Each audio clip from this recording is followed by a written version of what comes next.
Good afternoon, everyone. Thank you for joining us today for our retail leasing health check. Kyle and I ran quite a few of these last year during the height of the pandemic, and given the recent events, we thought it was very timely to do another one this Wednesday afternoon. You're probably familiar with Kyle. He's our retail leasing and property specialist. He is part of Lpc Cresa, which works exclusively for tenants, so their advice really benefits you. Kyle, I will let you take it away. Yeah, thanks, Beck. And you're right, we did many of these last year. Hopefully they were helpful at the time. And unfortunately, we find ourselves still deeply impacted, a number of retailers deeply impacted by COVID and the restrictions put in place by government to mitigate the impact of COVID more so. So we've got half an hour today, and I really like to leave a lot of time, as you know, at the end for specific questions. So when we get to that point, hopefully we'll have plenty of time for people to, during the course of the next half hour, jot their questions into the question bit that you look after for me, Beck. There's the first section of this I'm going to move through reasonably quickly. And of course, Beck does upload these on the NRA YouTube channel, and Lpc Cresa will do the same.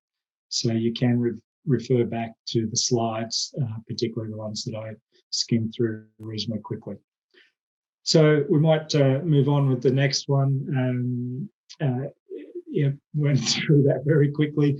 Lpc Cresa, as Beck said, are the advisors to the NRA. We provide a lot of assistance to NRA members.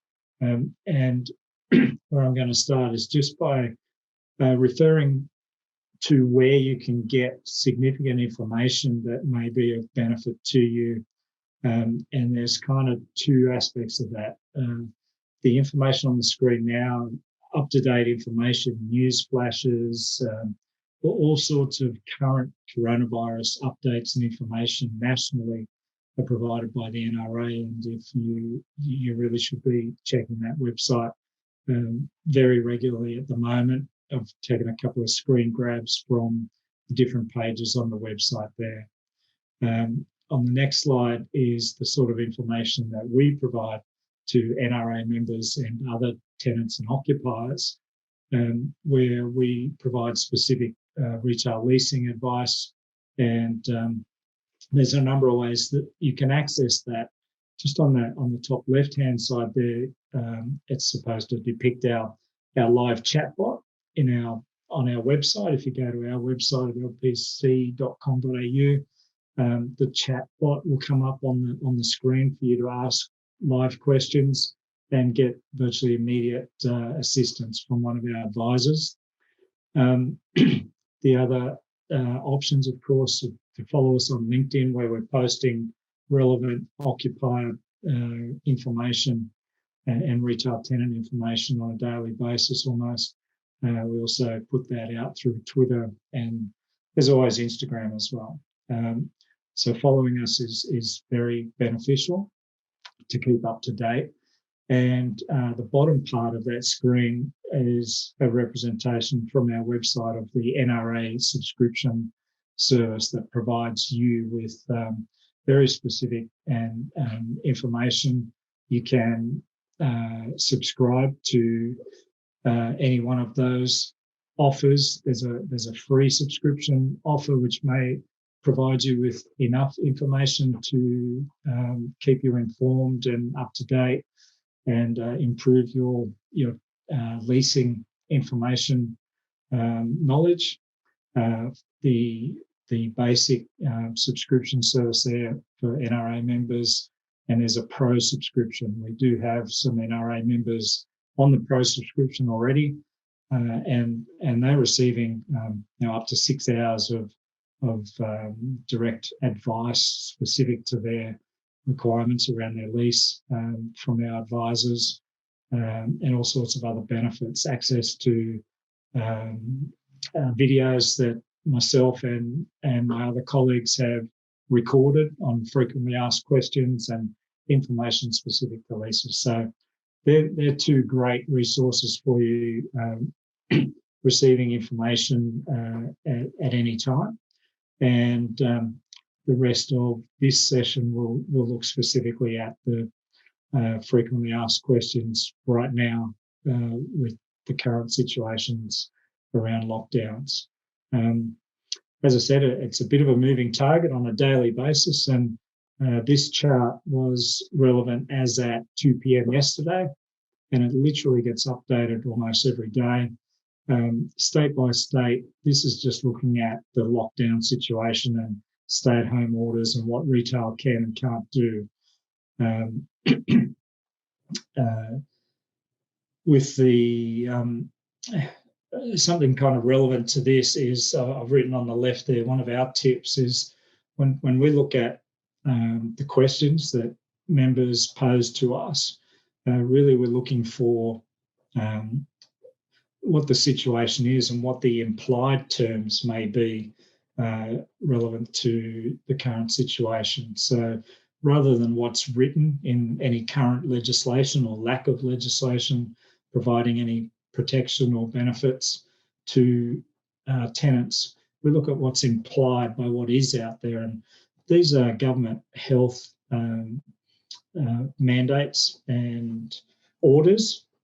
One of those in New South Wales at the moment allows bosses who force workers to go into the office to work during the lockdown can be fined $1,000. So where we have retail tenants being pressured by landlords to remain open during a lockdown, even essential retailers, we can counter that with a discussion around that essentially we're not able to force workers to come into work, and therefore for health and safety reasons and duty of care reasons, we can avoid being forced to remain open.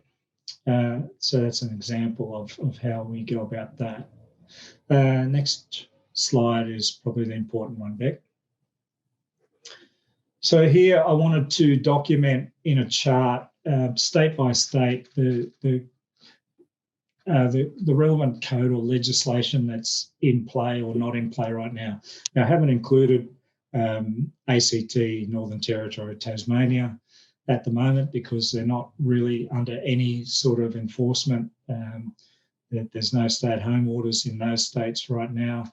And I doubt we'd have any tenants really on this seeking assistance right now. So looking at the main states that are impacted right now by stay-at-home orders, lockdowns and other significant restrictions. We'll go with, firstly, Victoria, South Australia and WA all had legislation in place that gave effect to the code. And in all three of those states, that legislation has ended and not been replaced with any sort of protections for tenants that allow them protection against prescribed actions or the ability to negotiate rent or anything like that. If we go back to New South Wales, the previous regulation was in place, it ended, but on 14th of July, given the situation they were going into, they enacted the retail and other commercial leases regulation of 2021, which is in place for a period from 13th of July until the 20th of August. And based on the current situation, that may well be extended. But for the current period, that's in place. To be eligible for that, you have to be a small, medium enterprise, SME, so less than $50 million turnover. And rather than being eligible for JobKeeper, as per the previous legislation, you have to be eligible for one of the current government subsidies or grants. So the micro business COVID-19 support, COVID-19 New South Wales business grant, or the JobSaver grant. If you're eligible under those grounds, then the benefit of that is essentially you are protected against the landlord taking any prescribed actions. So if you recall back, the prescribed actions that or prohibited actions where the tenant might be subjected to default notice, termination of lease, recovery, other recovery action, being locked out, etc. Even just letters, legal letters threatening such actions. So you are protected against that, and if you're receiving any of that, it would be considered unlawful. In Queensland, probably the state that's been the most proactive about protecting the tenants, and the initial regulation that was in place last year had a first run. It then had a second amendment, and has since had a first amendment, then a second amendment, and has since had a third amendment. And the third amendment runs to a date set by the Emergency Response Act, and that's established by the health officer. Currently, that runs until 30th of September this year, and I know that the health officer was in Parliament a week or two ago seeking powers to extend that to April next year. So I think they have that power too, if necessary. At the moment, it expires on the 30th of September. And just like the temporary provisions in New South Wales, what that essentially does is protects you against landlord actions, prescribed actions. So eligibility, rather than what New South Wales has stipulated, eligibility is more based on the initial legislation. So if you were a eligible lessee, SME, and eligible for JobKeeper during the previous period, then you remain eligible now. And again, the main provision there is protection against the landlord taking any action against you right through to this period. So where this differs is for Victoria, South Australia and WA, if you're having trouble paying your rent right now, even if that's as a result of a lockdown, unfortunately you don't have any protection against the landlord providing a default notice and potentially taking recovery action, locking you out of your tenancy or terminating your lease, whereas in New South Wales and Queensland you have that protection. The unfortunate thing is that that message doesn't seem to have gotten to some landlords. A lot of smaller landlords have ignored that or not become aware of that, and even a very significant shopping centre landlord in Queensland has taken prescribed actions against tenants that even I've represented and made them aware of the unlawful action that they've taken, and still decided that they would continue with that action. So I know there's a lot of tenants out there right now subject to that type of behaviour from landlords. If you're in Queensland, New South Wales, you are protected, but you really need legal support to fight that action from a landlord if they choose to take it. A note on that, the dispute process under the Small Business Commissioner doesn't deal with those issues. Their only mandate is to be a neutral mediator to facilitate commercial agreements between the parties. They don't award orders or make orders to landlords based on legal actions. So it would need to be escalated by a solicitor with legal representation to QCAT or to a district court. On rent relief provisions across the board, there's no provisions forcing landlords to provide rent relief during the current lockdowns. That period has passed. So any negotiations that occur, any rent relief that is negotiated just through good faith negotiations between the parties. There's still an expectation of full rent obligations plus payments on previously agreed deferred rent, and that can be enforced by landlords. And failure to make payments of arrears as agreed in previous negotiations can be treated as being in default, and actions taken duly. Down the bottom section there in yellow, I've written some Lpc Cresa solutions to the current situation across the states. Our recommendations and our processes are to hopefully that you will seek specialist representation to act on your behalf, because much of this requires very specific and detailed knowledge of these legislations, past, present, future, any changes to that on a daily basis, how landlords are responding to that, and generally a build-up of precedent cases that we can call on to try to influence landlords' behaviour and the outcomes for tenants. The second one is to utilise opportunities the current market presents to restructure or renegotiate in the first instance, with a focus on benefits of the landlord. An example of that is to seize opportunities to renegotiate a lease on better lease terms in a way that is beneficial to the landlord. So a number of times last year we talked about this. It still remains current. There's still a desire from landlords to secure longer term leases. If you've got a lease expiring in the next 2 years, and I'm dealing on one in New South Wales at the moment that expires in just over 3 years, where we're negotiating terms right now on a new 5+5 lease, giving 10 years secure tenure, and rewriting the terms of that lease essentially now.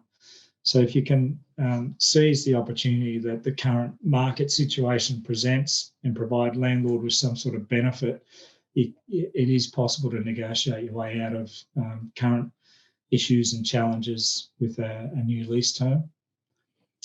Definitely, it's all about negotiating in good faith, and I understand that can be difficult after 15 months of going through this. A lot of the good faith between landlords and tenants has expired. It's in many cases it's quite adversarial, and that's all more reason to seek specialist representation and we try to remove the emotion from those negotiations and get back to dealing with beneficial outcomes to both parties. Beneficial from a financial perspective, and let the numbers kind of drive those negotiations. In many cases, the emotion that's built up over the last 15 months, the emotion that is most definitely involved in how your businesses have been impacted and affected, the landlord's treatment of you in that time, whether it's good or positive or not. All those things can affect good faith negotiations. So very important to get back to negotiating in good faith and understanding that the landlord is very much a part of your supply chain. You need them on board, you need them on side, and you need to be working together for mutual benefit. We had an article published by the NRA recently, which would be worth going and having a look at, around who brings the value to the lease negotiations. And that article really nicely portrays how the tenant can often bring a lot of value to the landlord and how you use that in negotiations. You may still need to lodge as a dispute with Small Business Commissioner's Office if the landlord's unwilling to negotiate. all of the relevant states are still opening disputes. And it's just a matter of what those disputes are on the grounds of. Previous to COVID, disputes essentially went straight to QCAT, but QCAT do require a certificate from the Small Business Commissioner now to in order for disputes to progress to the higher level, particularly in Queensland, for example. And the final point, some of these cases will need legal support, particularly if the landlord has taken legal action, one of the prescribed actions, if they've attempted to terminate your lease or issued default notices, issuing threats of legal action based on rental arrears, or even the store not trading full hours, then as I said, the Small Business Commissioner's Office is unable to deal with legal issues like that. If a specialist negotiator like Lpc Cresa can't convince the landlord to negotiate in good faith rather than take legal action, then you really will need to seek legal advice in order to have that action reversed, hopefully. We might just pop onto the next slide, Beck. I've listed a number of common questions. I'm not going to answer these directly because we're going to go to members' questions and answers. And if I suspect these types of questions will be covered off in the Q&A section. If they're not, we can come back to these if people are a little shy and putting their questions out. But these are the types of questions we're being asked on a daily basis, and I know they're coming through your desk as well, Beck. Landlords threatening to terminate lease if I don't pay rental arrears. Can they do that? Landlords issuing breach of notice for not being open for the core trading hours in the lease, but there's no customers and it costs me money. Can they do that? Can we negotiate reduced rent under the code? Referring back to the code that was in place and does still remain in place. I'm negotiating a lease renewal and the landlord expects a higher rent. Shouldn't market rent be lower? There's been a whole lot of questions around that sort of thing. So what we might do is go to the next slide and look at actual questions and get to those first, and we can revert back to those FAQs if there's time at the end. Amazing. Thanks, Kyle. Look, all of our attendees, if you want to put your questions in the chat or in the Q&A section, we'll get through all of those. And I do have one that's come through to start off. I am a newsagent in New South Wales, and while I am in the category of an essential retailer, my foot traffic has fallen by 70%. Am I able to close, and what can I do to negotiate with my landlord? Yeah, perfect question, because it does speak to some of the stuff that we've just gone through. Our definition of essential retail, or our thinking of essential retail is not that you must remain open, but that you may remain open. And that still comes down to whether that's a decision that you want to make based on your own and your employees' health and safety, and also based on what's best for your business. So if you're in a centre, I can understand the centre would want you to remain open, and some landlords have been requesting that categories listed in the essential retail at least remain open. If it's best for your business to close, i.e. you're losing less money to be closed, then I would absolutely close. Another part of that, and probably what you might be in the back of your head, our experience in the initial lockdown last year was that landlords did not treat businesses any differently when it came time to negotiate rent relief, if they had remained open during the lockdown or if they had closed. So there was no benefit gained by those loyal retailers who tried their best to remain open for the good of the centre, if that helps you at all. So hopefully you can make the right decision for your business, and particularly if you're in New South Wales or Queensland, the legislation there protects you against the landlord taking any action as a default, as a default on your lease in that circumstances as well. Thank you, Kyle. Our next question: can we be forced to sign a lease without the shopping centre redevelopment plans being completed? Oh, okay. That's a bit left field. That's not specifically COVID related. No, I wouldn't be signing that lease. So can you just read it again, Beck? So there are shopping centre redevelopment plans in progress but not completed. The question asker has asked if they can be forced to sign a lease. Forced to. Well, it's a good question. Essentially, if it's relating to a relocation clause, then the development plans have to be provided, and there has to be evidence of the foundation for actioning the relocation clause. I don't think anyone can, in other situations, I don't think anyone can force you to sign a lease. That's your decision at the end of the day.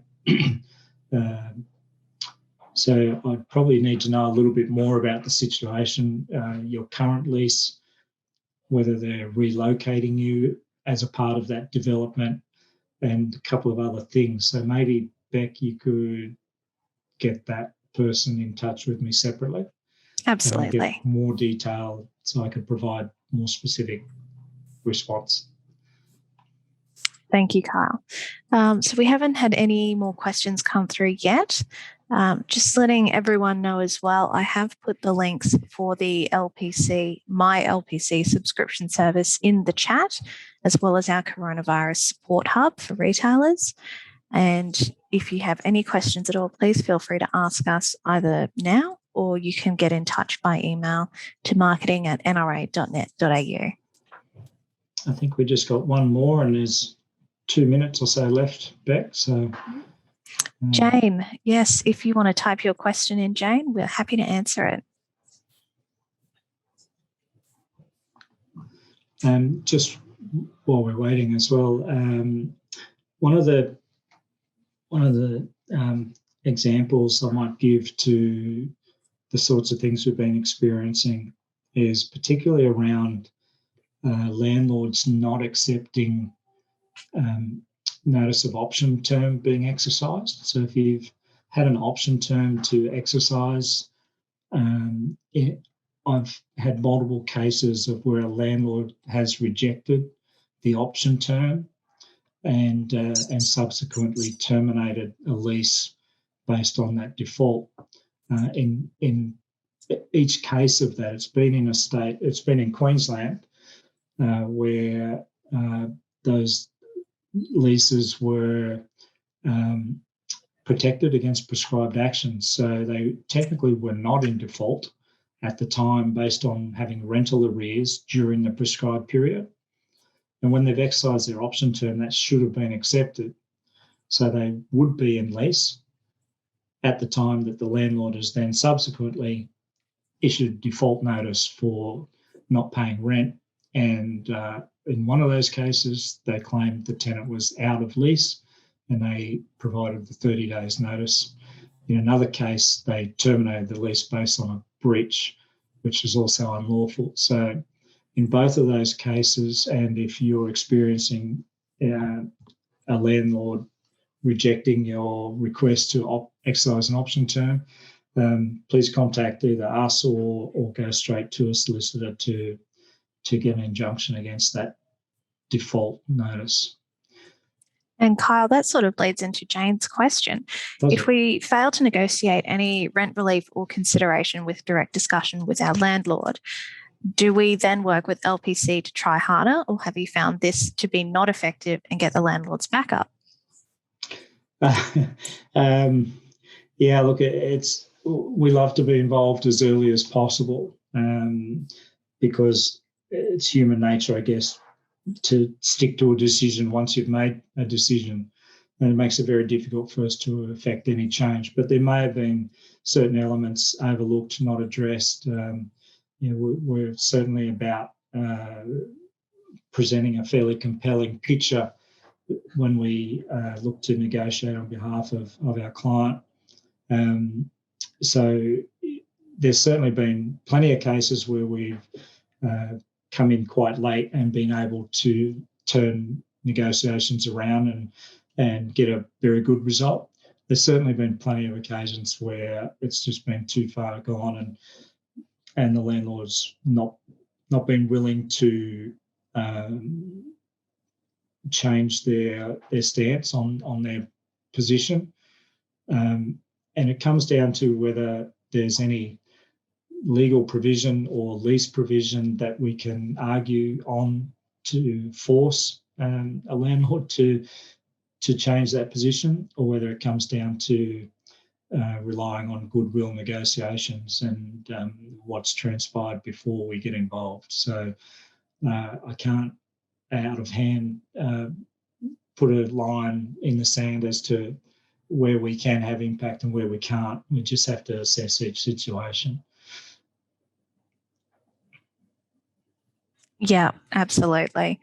And that is all of the time that we have for today. So again, thank you. Can I just give one more tip before I go? If you have a rental arrears and you're making rent payments, make sure that your rent payments are being paid against the ledger for the current month and not some rental arrears from last year. The difference is that puts you in a position of being in default. You're more protected against the arrears you have from the prescribed period last year than if you go into arrears now. So please make sure that any rent you pay is attributed to your current rent first, and any leftover is attributed to previous arrears. Yeah, excellent point there. So thank you for sharing your expertise again on a Wednesday afternoon, Kyle. It's very appreciated. And thank you everyone for attending as well. And as I mentioned earlier, if you've got any questions at all, please feel free to reach out. We're more than happy to help in any way that we can. All right, everyone. Have a lovely afternoon.